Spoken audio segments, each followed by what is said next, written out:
Hello guys, for today's video guys, mga mahal na kaibigan at mga kapatid, mayroon po tayong panunoring video na isang vlogger na fake news. Ito ay si, kilala nyo na to, hindi ko nakapangalanan pa. Maituring natin ng babaeng ito na isang langaw, na kung saan yung tae doon siya dumadapo. Bakit ko nasabi? Panoorin nyo ang kanyang video. Actually, nandun nga ako sa tulo na kasal. Sobrang dami nila. Grabe. Grabe. Sabi ko nga, grabe. Sabi ko, kung hindi isasama nila yung INC, di ba? Medyo sila tagilid.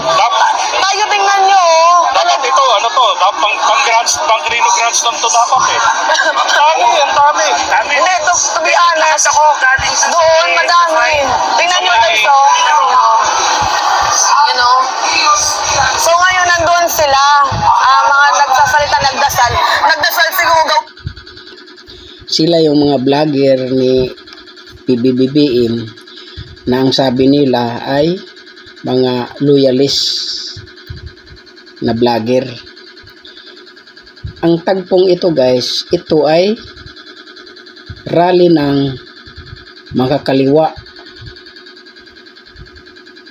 Pag sabing rally ng makakaliwa, laban sa gobyerno. Kagaya nila ni Castro, rally nila ni Castro. Nandoon din siya, itong mga vlogger nito. Sinusuportahan nila ang mga grupo ng makakaliwa. Tapos ngayon, pinagbintangan nila si Camarcolita na makapili daw.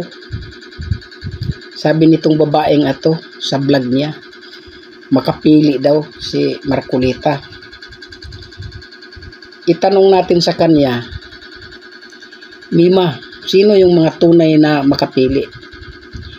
Yung sumama sa grupo ng mga komunista o si Rodante Marcolita? At bakit natin masasabi na itong babaeng ito ay parang langaw na kung saan yung tae ay doon dumadapo? Pakinggan natin at panoorin ang kanyang video. Doon naman sa isang video nga bago lang niyang in-upload. Ayun mga minamahal, na itong si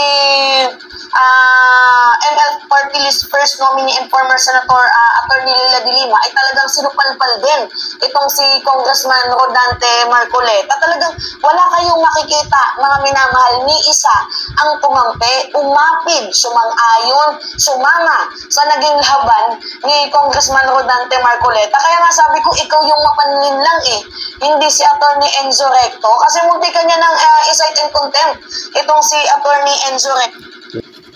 Dapat daw si Camarcolita yung mapanlin lang, samantalang sila itong mapanlin lang sa bayang sa mga Pilipino, dahil yung rally nga nila, rally ng mga makakaliwang grupo. Kaya binabaliktad lang nito dahil si Leila de Lima ay bumabatikos din kay Camarcolita. Siya naman ay kumakampi na naman doon. Kaya kung alin yung mga tao na bumabatikos sa kay Camarcolita, aasahan na natin na itong babaeng ito nandoon din. Kaya sabi ko na sa inyo itong babaeng ito parang langaw na kung saan yung tayo doon dumadapo Hindi lang yung nakita nyo ba yung tuod kapag inihagis mo sa dagat, kung saan yung hangin doon din siya napapadpad. Kaya walang kaibahan ang babaeng ito. Tapos pagbintangan pa si Camarcolita ng makapili. Samantalang itong mga grupong ito, mga vlogger ito ni BBM, marami yan sila, suportado ang impeachment ng mga NPA at sila din ay kasama sa rally